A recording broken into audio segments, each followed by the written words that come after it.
respecto a las escuelas en sistemática, que es un poco de la historia de la sistemática, de cómo fueron cambiando y cómo fueron surgiendo las diferentes escuelas de clasificación. Y después, más o menos como a esa de las 12:30, obviamente, si todavía no terminamos, no la realicen, se va a liberar una actividad individual para reforzar justamente la temática del día de hoy. Esta actividad tienen como plazo entregarla hasta las 2 de la tarde. ¿Por qué? Porque pues la deben realizar en el tiempo de la sesión de clase. Sin embargo, si tienen algún problema, se permiten entregas tardías hasta antes de la medianoche, pero obviamente tienen puntaje menos porque pues es una entrega tardía, ¿de acuerdo? Entonces, fíjense, nosotros platicamos sobre los sistemas artificiales, siendo un sistema artificial el de Linneo, por ejemplo, en donde se seleccionan ciertos caracteres a priori. En este caso, recuerden, él seleccionó estructuras reproductivas como los estambres.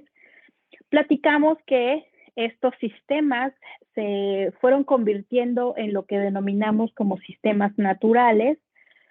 Si pensamos en que no solamente se eligen caracteres a priori, sino que ahora se utiliza una gran cantidad de caracteres, ¿no? O sea, muchos caracteres ahora para poder ordenar la diversidad, ¿de acuerdo? Y entonces, bueno, después platicamos que durante mucho tiempo se hicieron estos sistemas de clasificación en donde se intentaban utilizar muchos caracteres. Y justo con esta publicación del origen de las especies, pues ahora el asunto ya no solo es ordenar, ¿no? No es ordenar la diversidad como si fueran cosas, como si fueran tazas, sino que además se intenta interpretar desde el punto de vista del origen de la diversidad.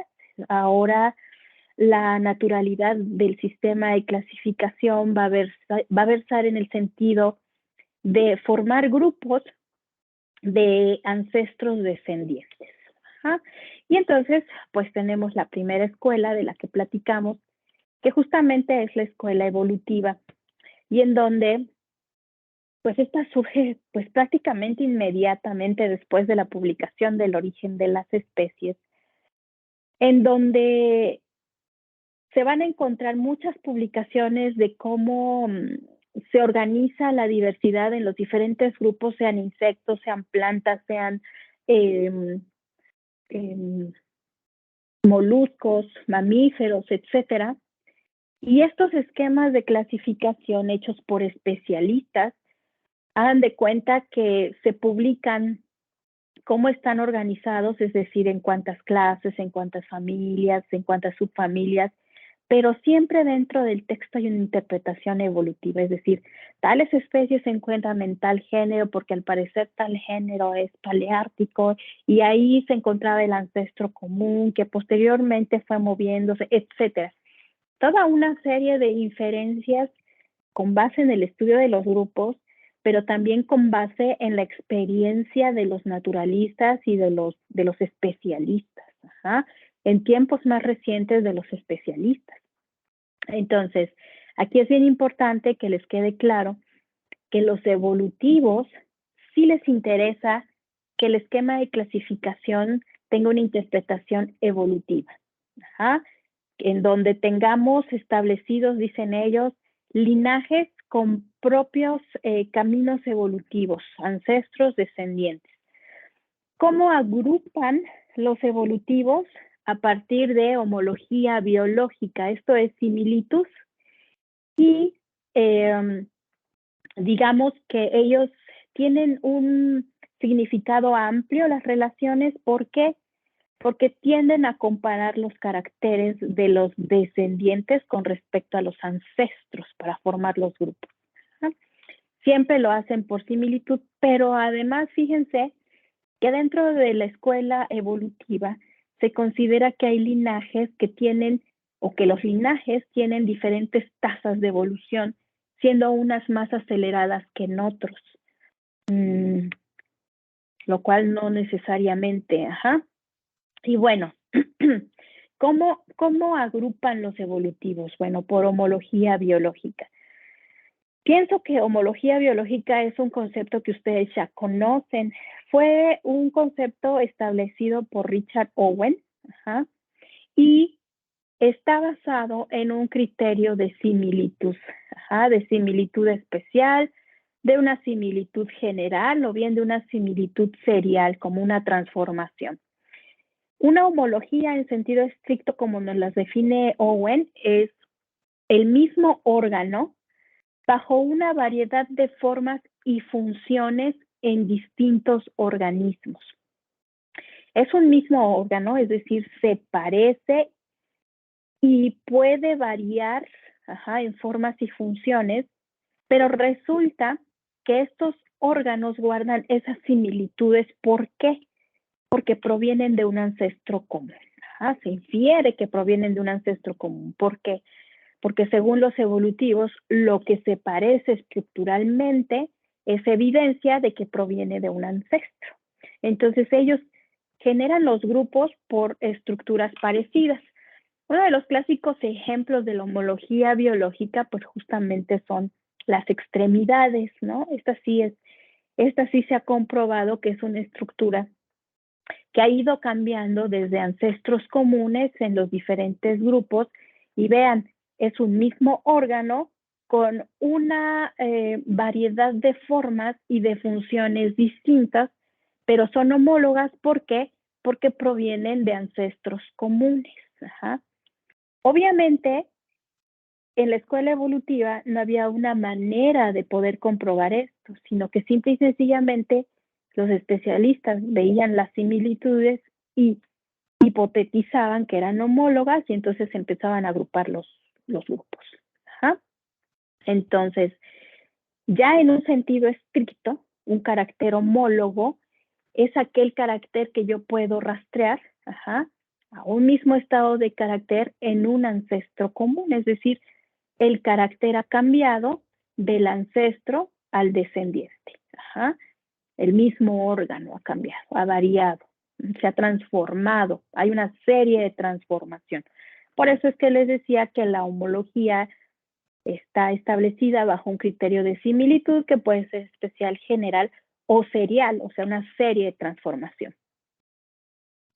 Bien, entonces, aquí fíjense que los evolutivos, ¿cómo representan sus grupos? Es decir, los ordenan por estas similitudes morfológicas que lo hacen porque consideran que las similitudes son evidencia de que son homologías biológicas, es decir, estructuras que provienen de un ancestro común, que es el mismo órgano bajo una variedad de formas y funciones distintas. Y entonces lo que ellos construyen son estos diagramas, que se conocen como árboles evolutivos. Vean, si se fijan, las ramas de un árbol evolutivo aquí son de diferente tamaño. Es diferente la rama de esta especie terminal B con respecto a esta rama de la especie A. ¿Por qué? Porque les comentaba que los evolutivos consideran que hay linajes que evolucionan más aceleradamente que otros. Si evolucionan más aceleradamente, entonces para ellos este es un grupo que ha acumulado más cambios a lo largo de la historia del linaje en la Tierra, por lo tanto es más evolucionado. No en el sentido de mejora, ojo, sino en el sentido de que su historia ha sido más larga en el planeta y ha acumulado más cambios. ¿Por qué hacen eso? No lo sé. Realmente ellos establecen que hay grupos que incluso ellos les llaman primitivos, que podrían ser como los basales, y los derivados, pensando en que unos evolucionaron más rápido que otros. Y entonces, por eso tenemos estas representaciones de árbol evolutivo, en donde tenemos relaciones genealógicas. C está relacionado con D, A con B, y todos estos están relacionados aquí, ¿no? Aquí en la base. Y que pues tienen tasas de divergencia diferentes, siendo unos más primitivos que otros. Entonces, este es un árbol evolutivo y así lo van a reconocer cuando lo vean en las publicaciones. La escuela evolutiva tiene muchos representantes, incluso contemporáneos, ¿no? Nosotros trabajamos con los esquemas de clasificación de muchos especialistas que trabajan bajo la escuela evolutiva con base en su experiencia. Aquí es donde cobra sentido esta frase de Dobzhansky que nos dice que nada en biología tiene sentido sino a la luz de la evolución. Todos los esquemas de clasificación después del origen de las especies tenían que tener una interpretación evolutiva. Grupos primitivos, grupos derivados, ancestros, descendientes, siempre. Ojo, pensando en primitivos, no en menos o peores, sino con diferentes tasas de cambio. Y entonces, en México, pues tenemos a un gran representante de la escuela evolutiva, como es el doctor Rendovsky. Todo lo que trabajamos de esquemas de clasificación de la flora de México proviene de este gran especialista que imagínense un recién egresado de un posgrado, si se va a atrever a decirle que su esquema de clasificación está mal. No se puede. O sea, las revistas, a lo largo de los años, estos especialistas se han hecho muy fuertes en las revistas, en las publicaciones. Si tú no concuerdas con la propuesta de un especialista de la calidad del doctor Rendovsky, difícilmente te van a publicar. Digo, eso es lo que se vivía en los 70s, en los 80s, todavía en los 90s. ¿Por qué? Porque así estaba establecido en la escuela evolutiva. No sé si a ustedes les tocó conocer al doctor Hafter, que vino aquí a un evento, no sé si a ustedes les haya tocado, pero bueno, el doctor Hafter, él trabajó también para la escuela evolutiva, un gran especialista en escarabajos y propone esta clasificación de los escarabajos con base en su experiencia y en sus observaciones de nidificación.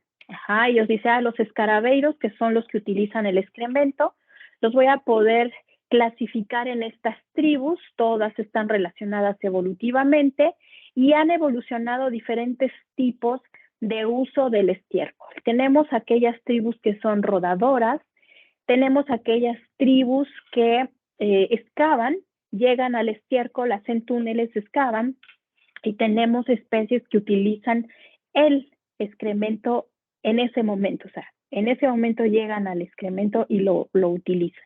Entonces, bajo estas observaciones es que él propone en este libro que se conoce como Comportamiento de la nidificación de los escarabajos del estiércol, junto con Edmonds, pues una propuesta de clasificación para esta subfamilia que son los Scarabeinae.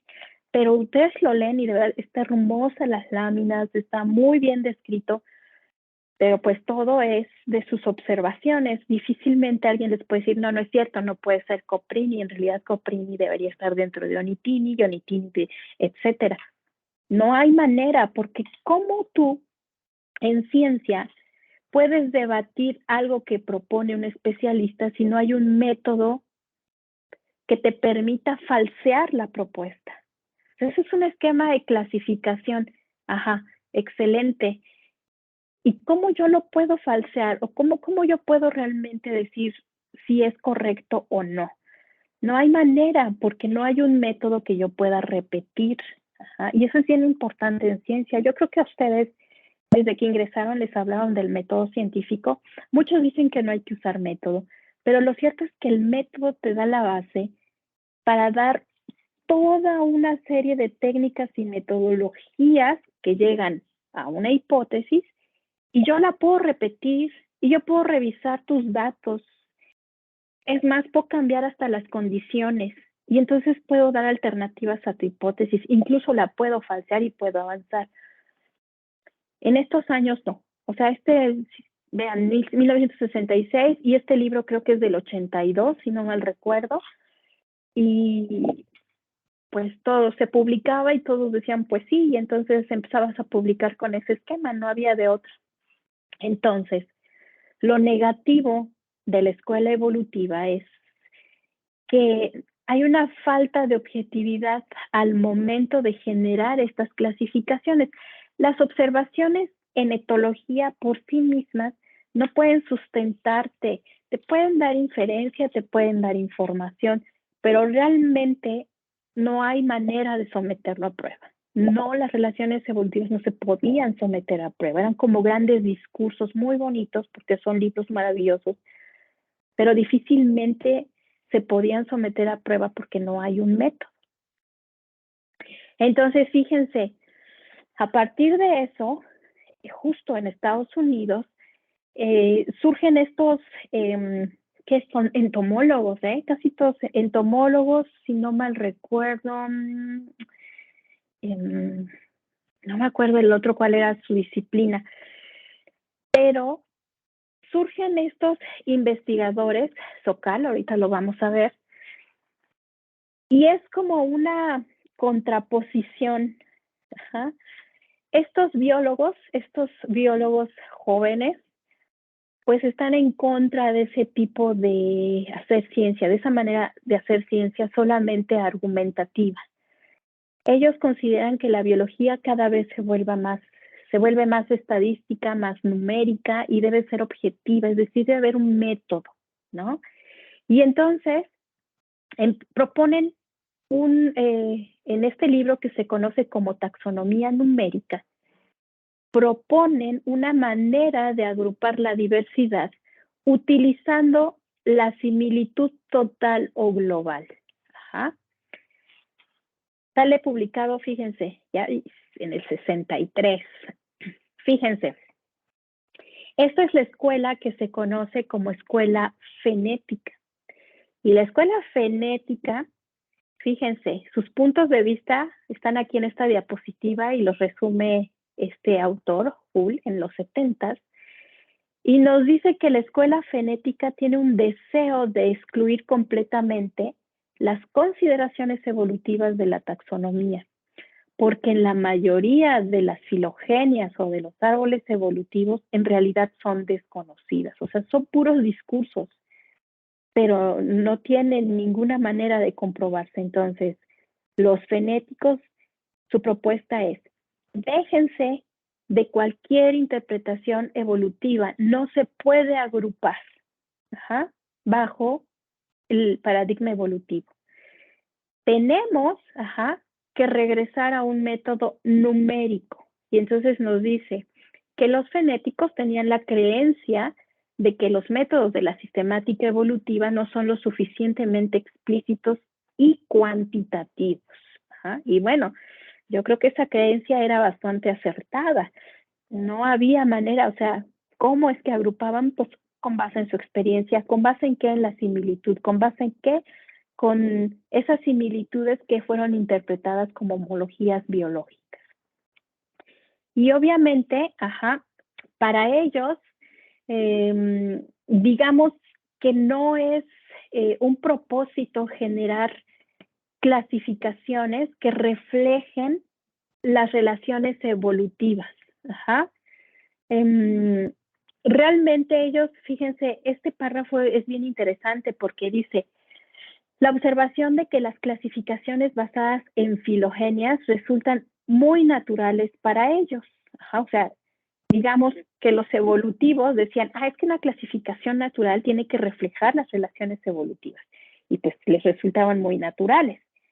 Y dicen los fenéticos, pero pareciera estar designadas para un propósito especial, es decir, artificial. Y sí, porque los especialistas generaban los esquemas de clasificación de acuerdo a su conveniencia, de acuerdo a sus observaciones. Fíjense que yo recuerdo mucho a mi asesor de tesis. Él era un gran evolutivo, un gran representante de la escuela evolutiva, y cuando yo llegué a trabajar con él, pues yo llegué a aplicar métodos cladistas. Y cuando obtuve los primeros análisis cladistas, fue muy curioso porque él me dijo, no, es que esto no puede ser, este grupo no puede estar acá, este en realidad tiene que salirse y pegarse con este, y esto que tienes aquí, no, este debe salirse y pegarse con este. Y me echaba todo un discurso de caracteres y demás, que lo estaba moviendo de acuerdo a sus observaciones, pero el clavo y los caracteres eran muy claros y le dije, no, o sea, no se agrupan, los grupos no son monofiléticos, no está resultando su esquema. Le costó mucho trabajo, pero al final, después de mucho batallar, vio la utilidad de la metodología cladista. Y con su experiencia y su conocimiento de caracteres, bueno, fue maravilloso la construcción de las filogenias con él. La información generada por parte de los evolutivos no es que se tire a la basura, es bien valiosa. Pero bueno, en este momento, los fenéticos no querían saber nada de la escuela evolutiva porque para ellos eran propuestas vacías, ¿no? ¿Y qué hacen entonces los fenéticos? Bueno, los fenéticos lo que hacen es incorporan una gran cantidad de observaciones de tipo general, cuantitativas, de números, de medidas. Ajá. Ellos hicieron un gran énfasis en que hay que observar, hay que describir, hay que ordenar, pero de una manera precisa, objetiva y repetible. Y para hacer eso, entonces, no se requería de un gran especialista que encontrara esas homologías biológicas. Lo único que se tenía que hacer era medir a los organismos, medir todas las estructuras. Y entonces los fenéticos lo que hacen es tomar a los organismos, y medir todo lo que se pueda. Eran sacar medidas, más medidas de las extremidades, medidas de los caparazones. Idearon métodos para colocar estos puntos que actualmente se utilizan en la morfología geométrica, que son los landmarks, y entonces obtuvieron todas estas medidas. Eso es la similitud total o global. ¿Por qué similitud total o global? Ahorita lo vamos a ver. Hagan de cuenta que medían todo lo que se pudiera medir. Y entonces, esas medidas que ellos obtenían, las utilizaban para construir estas matrices de distancia, con esas medidas. Desarrollaron este método que se conoce como UPGMA, que yo creo que algunos de ustedes lo han utilizado en sus clases de métodos de investigación. Y que entonces lo que hace este paquete o este análisis es que con estas matrices de distancias, lo que construyen son estos diagramas de coeficientes de similitud. Hagan de cuenta que utiliza las distancias y las pasa a un plano cartesiano y ve cuál es la distancia entre una y otra. De tal manera que lo que se obtiene es este gráfico que se conoce como fenograma. Fenograma.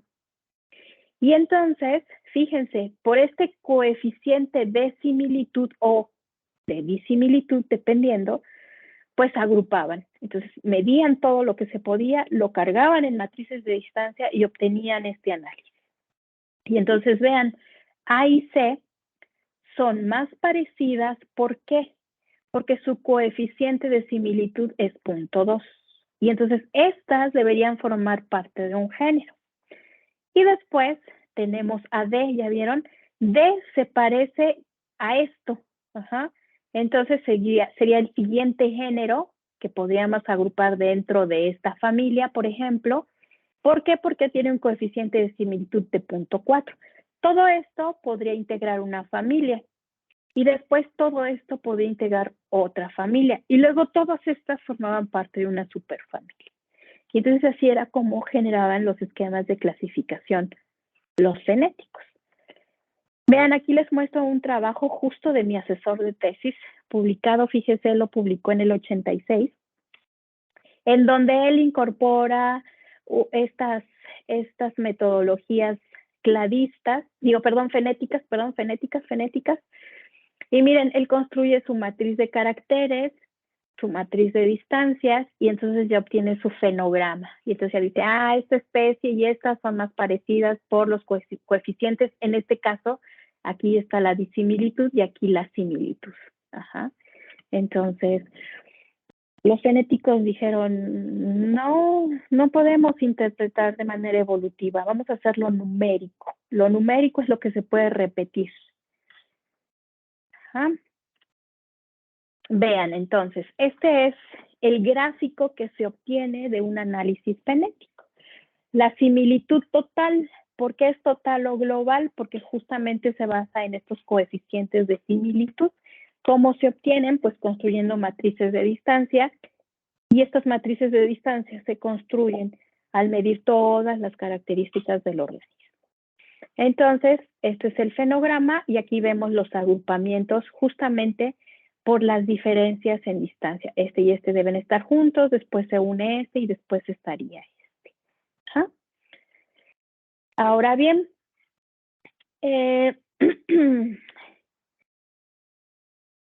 ¿cuál fue la crítica que se le hizo a los fenéticos?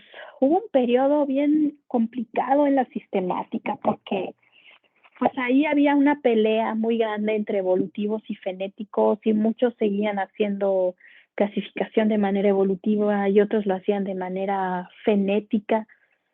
Pero en realidad lo que nos dice la diapositiva es que los fenéticos, al compartir los caracteres en distancias, entre pares de taxa y formando grupos con base en la similitud total, en estos coeficientes, pues les decían que la naturaleza de esa similitud no podía especificarse. ¿Por qué?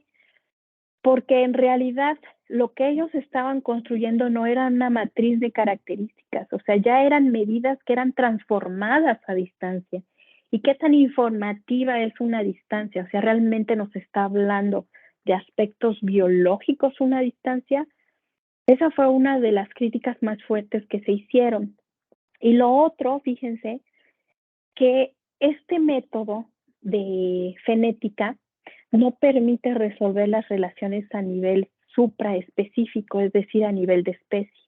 Cuando tú empiezas a trabajar con poblaciones, medir y sacar medidas resulta relativamente sencillo y sí se obtienen las matrices y se obtienen los fenogramas. Pero cuando tú empiezas a comparar familias, eso se hace cada vez más complicado y fue algo con lo que no se pudo.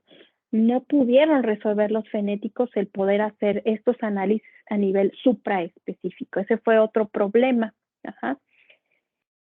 Bueno, pero sin embargo, los fenéticos fueron bien importantes porque dijeron, momento, no podemos seguir generando esquemas de clasificación y diciendo que son naturales porque reflejan la evolución de los linajes cuando no hay un método que realmente nos diga que así es, ¿no? Ojo, fue una cuestión de decir, tenemos que, o sea, la biología seguimos el método científico y debe haber una manera de poder repetir y de poder comprobar y los evolutivos no nos están proporcionando ese método.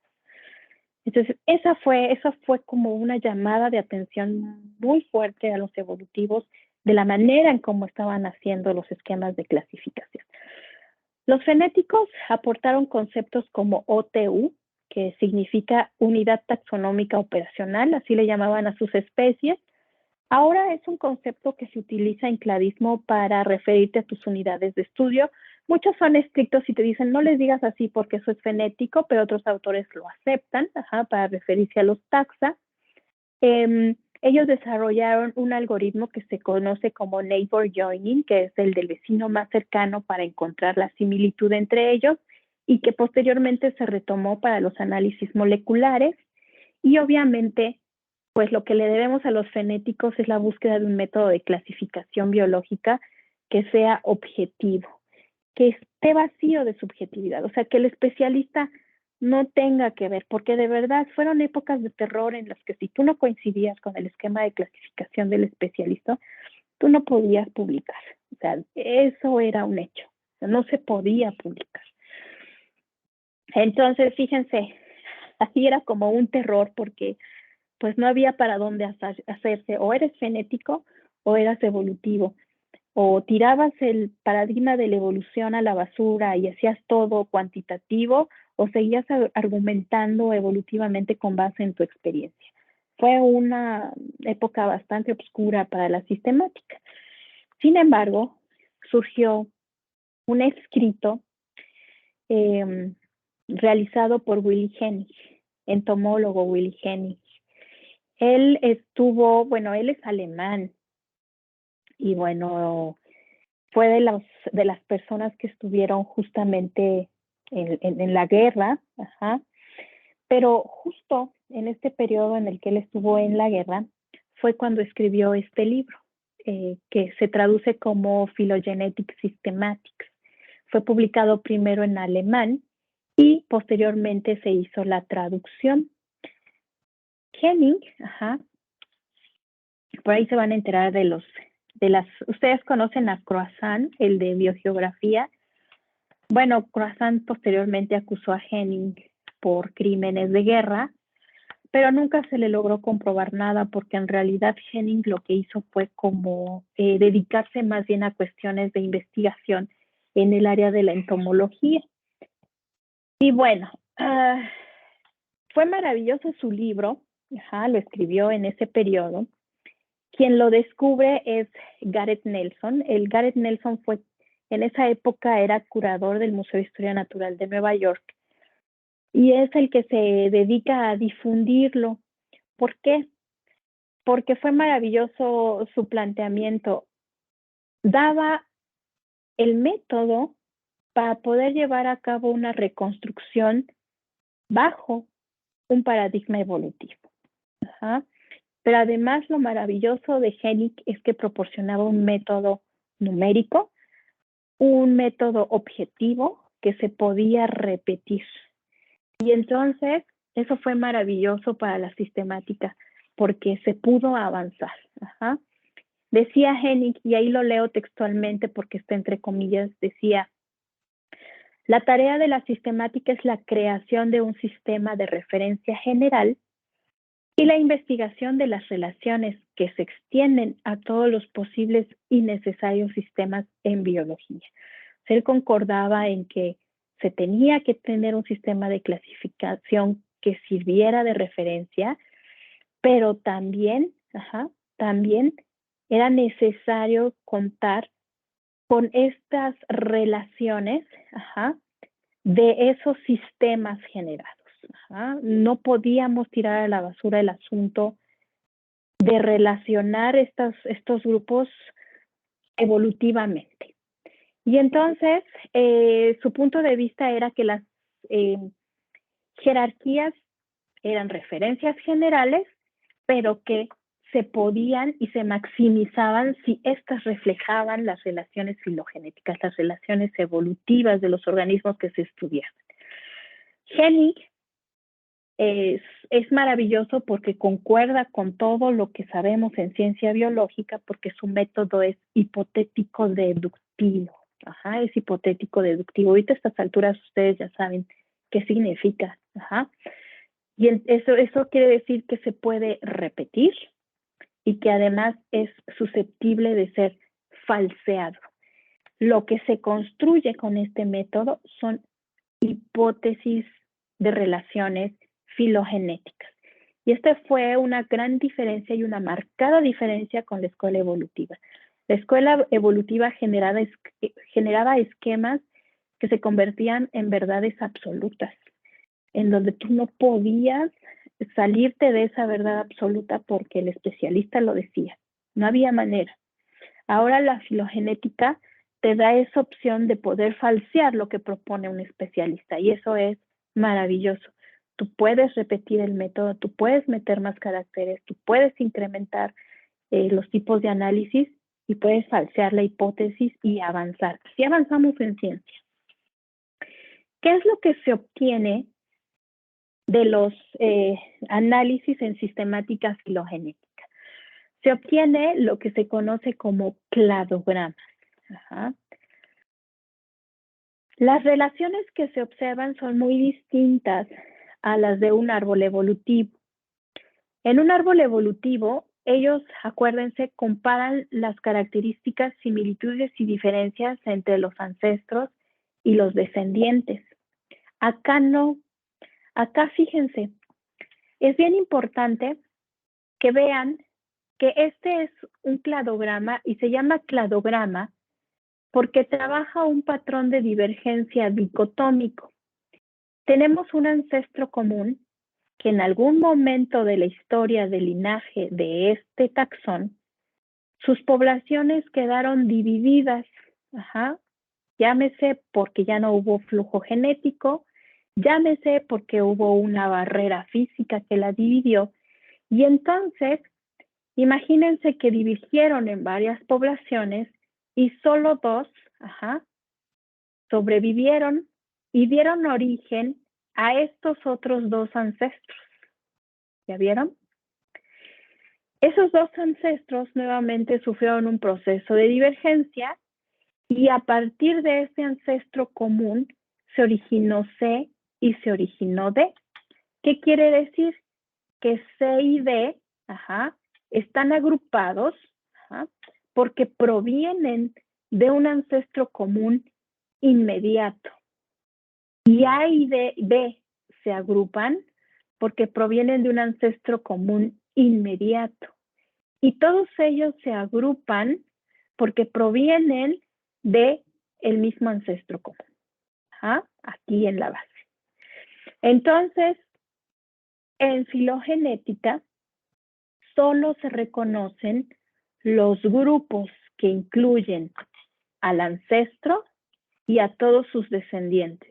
Al ancestro y todos sus descendientes. Esos grupos se conocen como grupos monofiléticos. Un grupo monofilético es aquel que incluye el ancestro y todos sus descendientes. Por eso aquí les puse, este es el ancestro común de C y D, el ancestro común de A y B y el ancestro común de A, B, C y D. Es decir, en cladismo, los grupos se construyen por relaciones de ancestría. No de ancestría descendencia, de ancestría. Lo que importa es encontrar ese ancestro común inmediato y a todos los descendientes. ¿Cómo se hace? Bueno, se extraen características morfológicas, ecológicas, etológicas, de datos moleculares y se pasan a códigos. Por ejemplo, imagínense que tienen dos coloraciones, la coloración blanca y negra, y entonces observan esa variación en sus grupos de estudios y entonces codifican blanco como 0 y negro como 1. Y vacían esos códigos en estas matrices. ¿Ya vieron? Se empiezan a vaciar. Quiero que se fijen en el carácter 1 y su estado de carácter 1. 0 es color blanco, 1 es color negro. El color negro me relaciona a A y B. El resto tienen blanco. Entonces, el carácter 1 me relaciona a A y B, que es el color negro. ¿De dónde proviene el color negro? Pues resulta que aquí está el color blanco y ellos tienen el color blanco. ¿Qué quiere decir?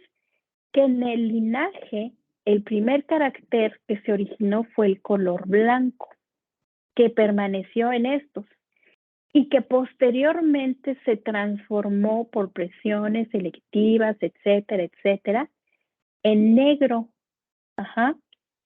Esto es un carácter derivado compartido entre A y B. Esto en sistemática se conoce como sinapomorfías. Es un tipo especial de homología y solamente se van a formar grupos con base en sinapomorfías, caracteres derivados compartidos. Aquí imagínense que tenemos un 1-0. Cambió del blanco al negro y entonces me agrupa a y B. Me los hace cercanamente evolutivos, me los hace grupos hermanos. Esta es una explicación muy rápida, pero la vamos a ver con detenimiento en todo el curso. Este es un vistazo a las escuelas. Este es un vistazo para que ustedes puedan comprender el por qué en el curso solamente vemos metodología cladista o filogenética. No hacemos sistemática evolutiva porque ninguno de nosotros somos especialistas de grupos. Difícilmente podríamos hacer esquemas de clasificación bajo la propuesta evolutiva. Además, ya cada vez es menos. Sí se utilizan los esquemas evolutivos, son bien importantes para dar paso al cladismo y lo vamos a ver a lo largo del curso.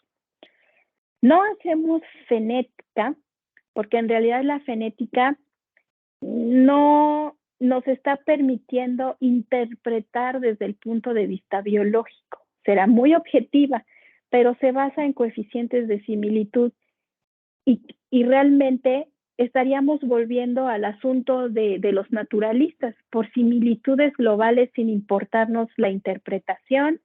Por eso es que fue muy triste que surgiera la fenética y fue un periodo un poco complicado en sistemática. Utilizamos cladismo porque el cladismo nos da un método hipotético deductivo, pero además nos permite seguir interpretando de una manera biológica. Entonces, fíjense, a manera de resumen tenemos que la escuela evolutiva o los evolucionistas van a estar realizando sus esquemas de clasificación de manera intuitiva, con base en la experiencia del investigador.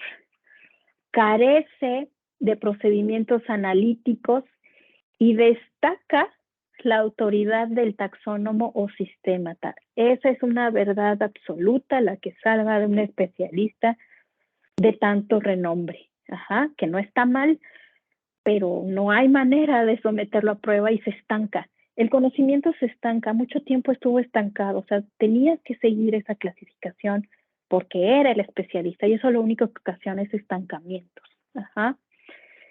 Las relaciones de ancestría-descendencia son determinadas de manera subjetiva y emplean todos los caracteres que ellos consideran que son homologías biológicas, que no son otra cosa más que similitudes. Los fenéticos, ellos se olvidan y tiran a la basura la interpretación biológica y van a establecer agrupaciones a partir de un método numérico, con base en similitud total. ¿Por qué? Porque utilizan coeficientes de similitud a través de un análisis estadístico. Emplean todas las características cuantitativas disponibles y generan matrices de distancia y coeficientes de similitud. Aquí en la parte de arriba se me olvidó decirles, los evolucionistas, su diagrama es el árbol evolutivo. De los fenéticos, su diagrama es el fenograma, con las distancias en el plano cartesiano. Y los cladistas o filogenéticos van a emplear un método hipotético deductivo, que lo vamos a conocer a lo largo del curso.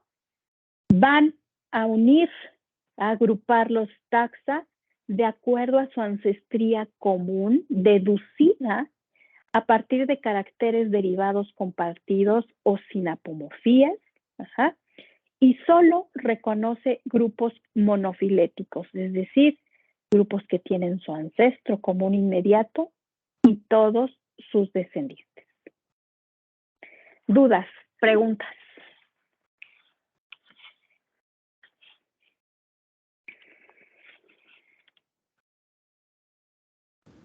Por ahora no, muchas gracias. ¿No? Muy bien, eso espero, que no se les complique después.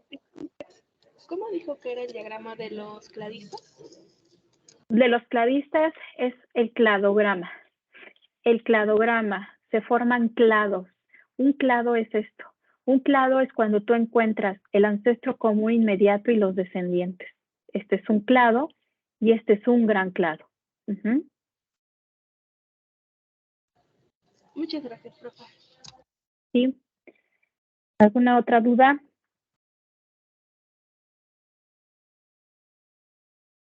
¿No? Bueno, no sé si ya se les liberó su actividad. Sí, profesora, ya aparece. Ya aparece. Entonces, ¿qué les parece si la responden y después alguien de ustedes nos comparte la pantalla, quien guste, nos comparte su pantalla y su actividad respondida para ver qué aciertos y qué errores tuvo? Ajá. O yo la comparto, si ustedes me autorizan, yo la comparto desde mi pantalla porque me va a llegar a la plataforma y así despejamos dudas. ¿Qué les parece?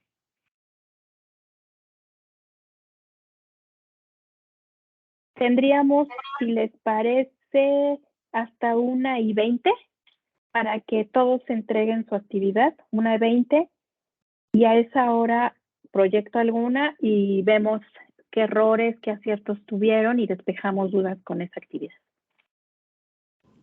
Sí, está bien. Perfecto. Excelente. Entonces, elabórenla y nos vemos aquí 1:20.